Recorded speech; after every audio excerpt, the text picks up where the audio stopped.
All right, let's jump right in. Today, we are completely ripping up the old-school financial rulebook. I mean, if you're someone who believes that your savings account is the absolute safest place for your money, well, you might be in for a bit of a shock.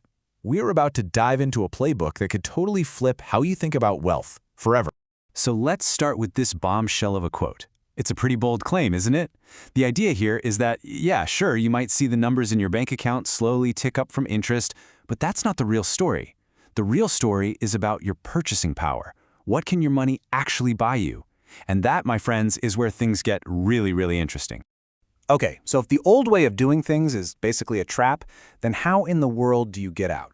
That is the billion-dollar question we are digging into today. Think of this explainer as your personal escape plan from that cash trap. So here's our game plan. First, we'll break down the big problem with just holding on to cash. Then, we'll look at the kinds of assets that actually beat inflation. After that, we're going to get into a wild one, using debt to build wealth. Then we'll cover the mindset that makes it all work. And finally, lay out a clear path for you to follow. All right, first up, let's tackle the issue with cash head on. We're going to talk about why your hard-earned savings might actually be disappearing right under your nose. Here is the brutal, honest truth about inflation. Think of it this way. If the price of everything is going up by, say, 5% a year, but your bank is giving you a measly 1% interest, well, you're not gaining money. You're actually losing 4% of your purchasing power every single year. It's why your grocery bill feels like it's constantly climbing, even if the number in your bank account is technically going up.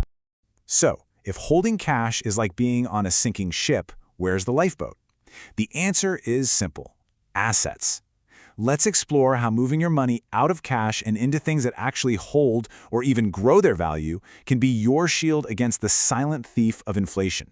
Man, this slide tells such a powerful story. There's a reason the source material calls gold God's money. Unlike paper currency, you can't just fire up a printer and make more of it. It's scarce. And that's exactly why its value has gone to the moon over the decades. It is the textbook example of an asset that acts like a fortress for your wealth. But listen, gold is just the tip of the iceberg. The people who really get this stuff, they build a whole portfolio of different assets. I'm talking about things like real estate that pays you every month through rent, stocks that literally send you checks called dividends just for owning them, and even crucial stuff like the cobalt that powers our phones and cars. These aren't just numbers on a spreadsheet. They are real, tangible things with real-world demand and value. Okay, now we're going to talk about something that makes most people really uncomfortable. Let's talk about debt. From the time we're kids, we're taught to fear it, right? Avoid it like the plague.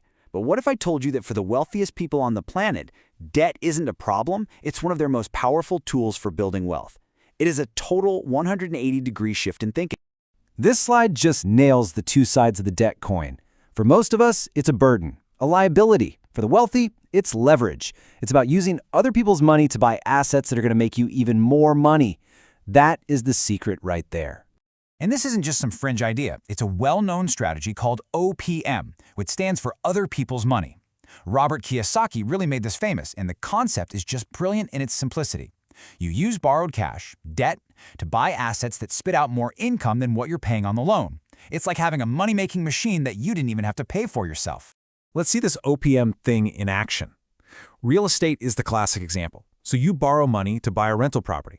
Your tenant moves in, and the rent check covers your mortgage payment. So far, so good. But here's where the magic happens. The tax code actually lets you claim an expense called depreciation, even if your property is going up in value. This little trick can create what's called tax-free cash flow. It's an incredible wealth-building engine. And look, this isn't some newfangled trick. We're talking about historical titans like John D. Rockefeller building his oil empire, and modern giants like Elon Musk funding his ventures.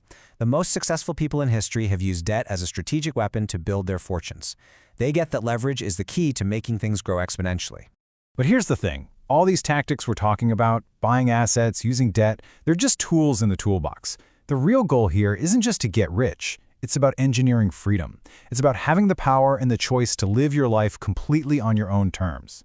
Robert Kiyosaki's cash flow quadrant is such a brilliant way to see this. Most of us live on the left side of this thing, trading our time for a paycheck. But the goal, the real game changer, is to move over to the right side, where you build or buy assets that make money for you. It's the difference between working for your money and having your money work for you. And you do not have to be a billionaire to pull this off. Not even close. Let me introduce you to Pete Aidney, who you might know as Mr. Money Mustache. This guy retired at 30 years old on a totally normal salary. His story is just incredible proof that financial freedom is absolutely within reach for anyone who's willing to challenge the norm. So, what was his secret? It was a radically simple formula. He lived on half his income and invested the other half. That's it. By living a more frugal life, he was able to shovel a massive amount of his income into low-cost index funds, which are basically just baskets of stocks that lets you own a tiny piece of the whole market. He put his money on autopilot and let compound growth do all the heavy lifting. And this quote right here just gets to the absolute core of his philosophy. See, for him, owning his home wasn't just about having a place to live. It was about unlocking financial power. Once he paid off that mortgage, his biggest monthly expense just vanished, and all that freed up cash became a powerful river of money he could pour into his investments to hit the escape velocity to freedom even faster. Okay, so we have covered a ton of ground. How do you take all these ideas and actually apply them to your own life?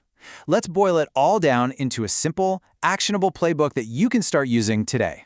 You know, when you really get down to it, it's about these 3 key steps. Number 1, change your mindset. Cash is not the safe harbor you think it is. Number 2, start acquiring assets, things that will work hard for you. And number 3, learn to see debt not as a trap, but as a tool, an accelerator. That's the playbook. So, I'm going to leave you with a challenge. What is one small change you can make, like today, to start putting your money to work for you?